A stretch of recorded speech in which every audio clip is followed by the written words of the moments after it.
Opening up diagonal pathways for the queen and bishop signals an immediate intention to develop actively and contest the center's influence.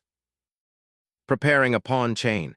This often leads to a solid positional struggle where piece activity becomes crucial for breaking through. Establishing central dominance immediately after black's preparatory pawn move.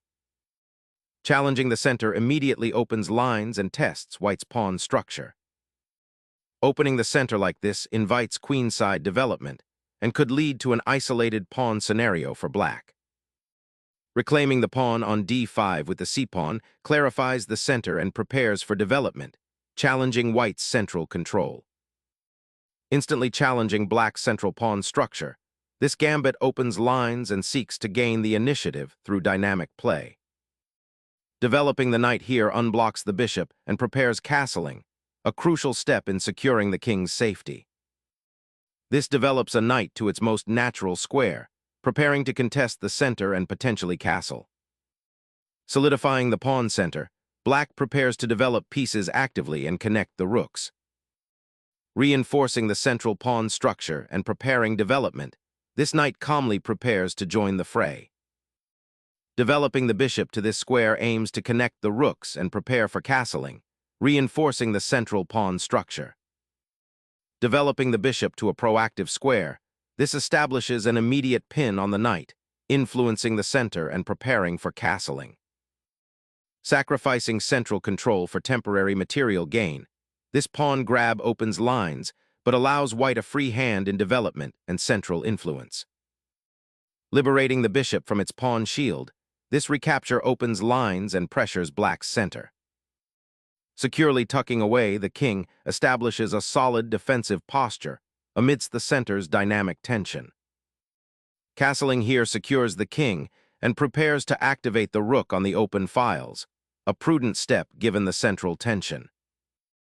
Developing the knight to d7 aims to solidify the kingside pawn structure and prepare for future piece activity on the queenside.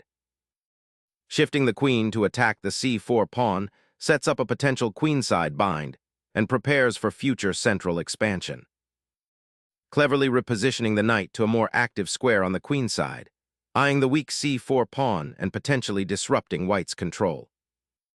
Repositioning the bishop from the vulnerable diagonal offers a safer retreat, preparing for potential pawn advances or piece activity while maintaining pressure. Preparing a potential knight maneuver to b6 offers flexibility, aiming to challenge white's central influence.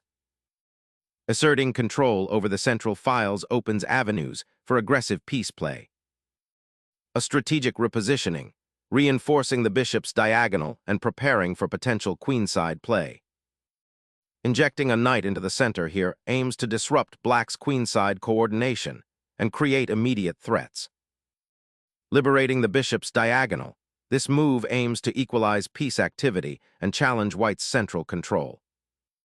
Clearing the path for the queen to join the central battle, this repositioning hints at potential kingside pressure. Recapturing that knight, black reinforces the central pawn structure and prepares to contest the open d-file.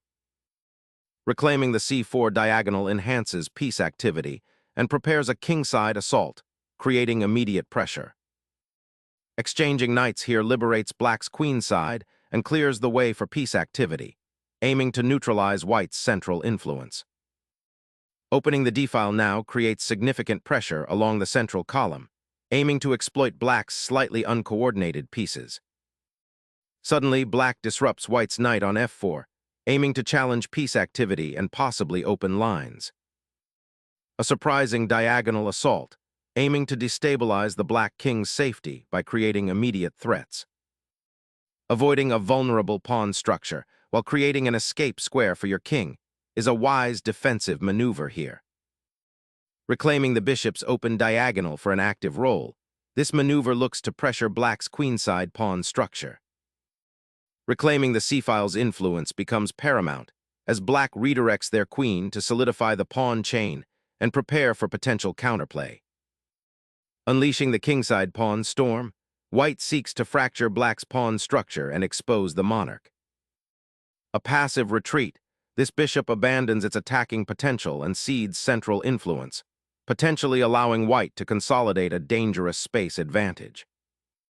Unleashing the rook onto the fourth rank injects immediate pressure and prepares for a potential raid on the king side.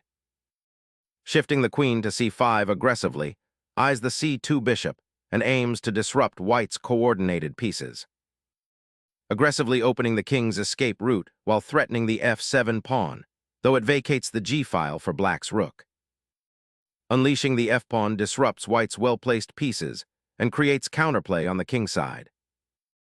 Liberating the f-file opens lines for rook activity, potentially targeting the now exposed king.